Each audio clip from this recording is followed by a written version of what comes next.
नमस्कार दोस्तों, कैसे हैं आप सब। उम्मीद करता हूं आप सब अच्छे होंगे।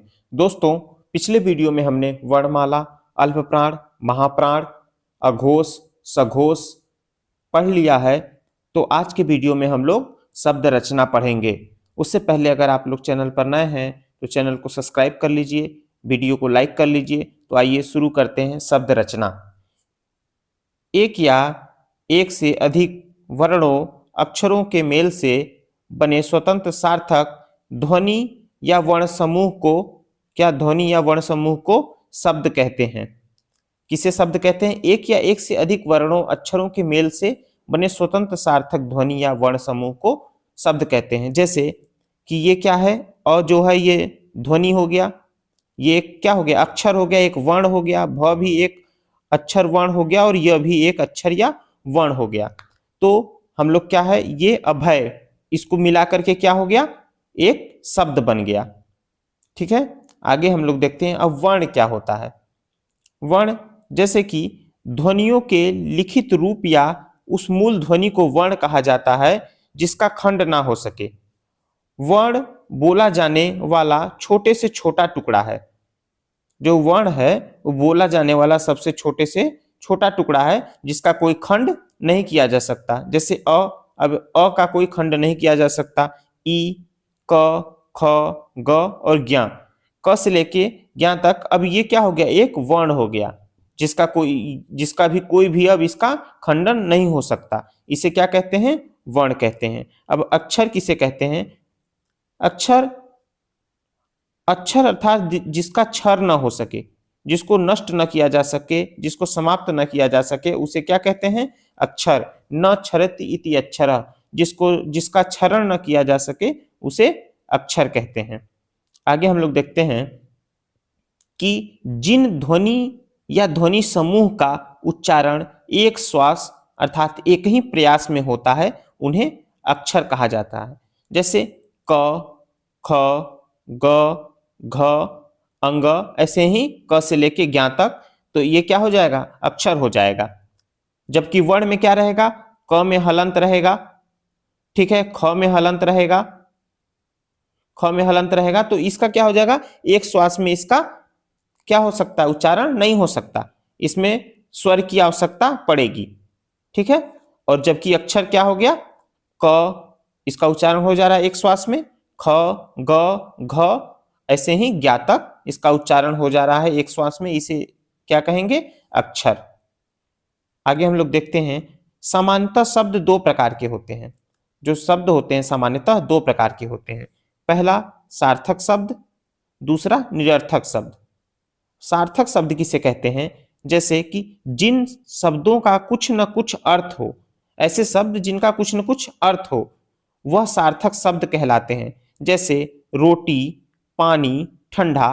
क्या है, रोटी मतलब समझ जाएंगे कि रोटी है, पानी इसका भी एक अर्थ निकल रहा है, ठंडा इसका भी एक अर्थ निकल रहा है, तो इसे क्या कहेंगे, सार्थक शब्द कहेंगे।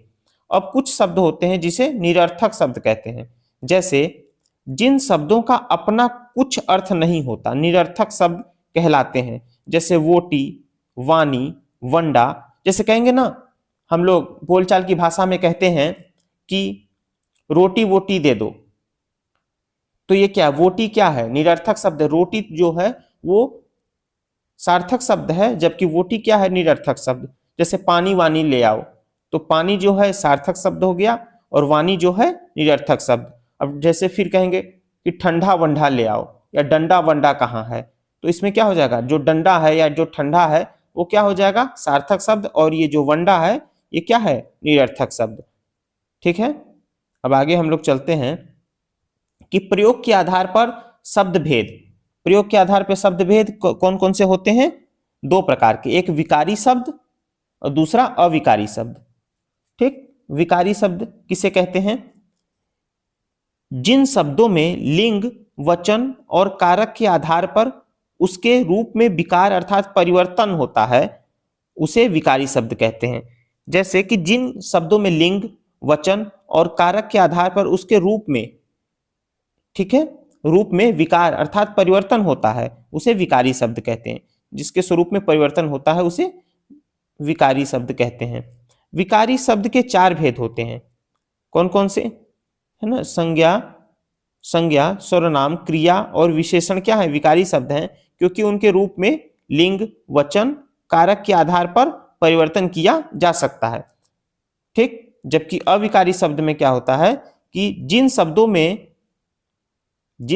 में लिंग, वचन और कारक के आधार पर उसके रूप में विकार अर्थात परिवर्तन, उसके जो रूप है उसमें विकार, ठीक है, अर्थात परिवर्तन नहीं होता, उसे अविकारी शब्द कहते हैं। उसे कौन सा शब्द कहते हैं? जिसमें परिवर्तन होता है उसे विकारी शब्द कहते हैं, और जिसमें परिवर्तन नहीं होता उसे अविकारी शब्द कहते हैं। ठीक है। अविकारी शब्द के 4 भेद होते हैं। विकारी के भी 4 भेद होते हैं और अविकारी के भी 4 भेद होते हैं।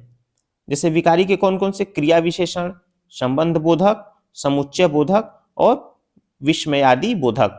ये चारों अविकारी शब्द हैं, क्योंकि उनके मूल में जो उसका मूल शब्द होता है, ठीक है, उसमें लिंग, वचन और कारक के आधार पर परिवर्तन नहीं किया जा सकता, परिवर्तन इसमें नहीं किया जा सकता, इसलिए क्या होता है? ये अविकारी शब्द। फिर आगे हम लोग देखते हैं रचना या बनावट के आधार पर शब्द भेद कितने होते हैं? 3 प्रकार के होते हैं। पहला रूढ़ शब्द, इसके बाद हम लोग दूसरा देखेंगे यौगिक शब्द, यौगिक शब्द क्या है? दूसरा यौगिक शब्द, और तीसरा योगरूढ़ शब्द। अब रूढ़ शब्द क्या किसे कहते हैं? अब हम लोग पहला क्या देखेंगे? रूढ़ शब्द। जिन शब्दों के सार्थक खंड न किए जा सके, अर्थात जिन शब्दों के खंड कोई सार्थक निश्चित अर्थ न प्रकट करते, कि अगर उसका खंड भी हो जाए तो उसका कोई सार्थक क्या है? स्वरूप न प्रकट करते हो, उसे रूढ़ शब्द कहते हैं। जैसे आज, जैसे हम लोग देख रहे हैं आज, ठीक है, कल, नाक, कमल। अब इसका अगर सार्थक खंड कर दिया जाए, ठीक है, तो जैसे कि आ और ज, तो इसका कोई स्वरूप नहीं होगा, ठीक है, इसका कोई सार्थक अर्थ नहीं प्रकट होगा, ठीक है। क और ल, तो कल है कि कल के बारे में बात कर रहे हैं, लेकिन क और ल अलग अलग कर दें तो इसका भी कोई सार्थक अर्थ नहीं निकलेगा। नाक अलग कर दें और क अलग कर दें तो भी कोई इसका नहीं निकलेगा, ठीक। कमल में क म ल अलग अलग कर देंगे तो इसका भी कोई सार्थक क्या अर्थ प्रकट नहीं होगा, इसलिए इसे क्या कहेंगे? रूढ़ शब्द कहते हैं, ठीक है। आगे चलते हैं। यौगिक शब्द।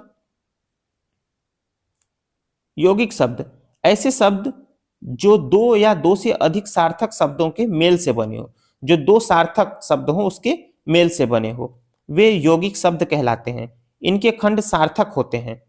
यौगिक शब्द संधि समास, ठीक है, यौगिक शब्द जो होता है संधि समास, उपसर्ग और प्रत्यय के द्वारा बनाए जाते हैं। किसके द्वारा? संधि समास, उपसर्ग और प्रत्यय के द्वारा बनाए जाते हैं। जैसे विद्यालय, ये क्या संधि है इसकी? विद्या धन आलय, दोनों का अलग अलग अर्थ प्रकट हो रहा है। अनुशासन, अनु और शासन, तो ये क्या हो गया? इसको क्या कहेंगे हम लोग? यौगिक शब्द। यौगिक, योग मतलब जुड़ना, तो विद्या और धनालय आपस में जुड़ा तो विद्यालय बना, तो ये क्या हो गया? और इसके एक सार्थक दोनों के जो दोनों खंड है उसके एक सार्थक अर्थ प्रकट हो रहे हैं, इसलिए क्या हो गया? ये यौगिक शब्द हो गया। आगे हम लोग चलते हैं। तीसरा योगरूढ़ शब्द। तीसरा क्या होता है? योगरूढ़ शब्द। योगरूढ़ शब्द ऐसे शब्द जो यौगिक तो होते हैं, कि वैसे शब्द जो यौगिक होते हैं जिसका 2 खंड किया जा सकता है, किंतु अपने सामान्य अर्थ को न प्रकट करके किसी परंपरावश विशेष अर्थ को प्रकट करते हैं, ठीक है। अपने सामान्य अर्थ को प्रकट नहीं करेंगे, इसके अलावा वो किसी तीसरे अर्थ को प्रकट करते हैं, ऐसे शब्द योगरूढ़ शब्द कहलाते हैं। जैसे यहां हम लोग देख रहे हैं पंकज। पंकज में क्या है?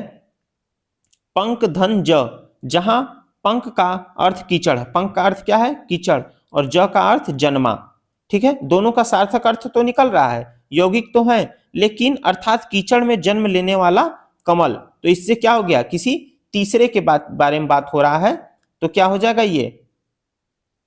ये योगरूढ़ शब्द हो जाएगा, ठीक है। अगला उदाहरण देख लेते हैं। दशानन। दशानन 10 का मतलब 10 संख्या में, और आनन मतलब सिर, अर्थात रावण। तो इसका दोनों का अर्थ अलग अलग प्रकट हो रहा है, लेकिन इसमें तीसरे के बारे में बात हो रहा है, किसी तीसरे का अर्थ प्रकट कर रहा है परंपरावश, तो क्या हो जाएगा? रावण। तो ये योगरूढ़ शब्द। बहुब्रीहि समास के, ये महत्वपूर्ण लाइन है कि जो बहुब्रीहि समास होता है, बहुब्रीहि समास के उदाहरण योगरूढ़ शब्द होते हैं। तो आज आप लोगों ने क्या क्या पढ़ा? आज वर्ण पढ़े, अक्षर पढ़े, सार्थक शब्द पढ़े, निरर्थक शब्द पढ़े, विकारी, अविकारी, रूढ़ शब्द, यौगिक शब्द, योगरूढ़ शब्द। ये सब परीक्षाओं में अक्सर प्रश्न पूछे जाते हैं, तो आप लोग को बहुत ध्यान से ये चीज देखना चाहिए और अच्छे से इसको फिर से रिवीजन कर लीजिएगा कई बार, और बहुत ही इंपॉर्टेंट चीजें हैं ये सब, भूलिएगा मत। तो आपको कैसा लगा आज का ये वीडियो कमेंट करके बताइए, और लाइक करिए, चैनल को सब्सक्राइब करिए। धन्यवाद।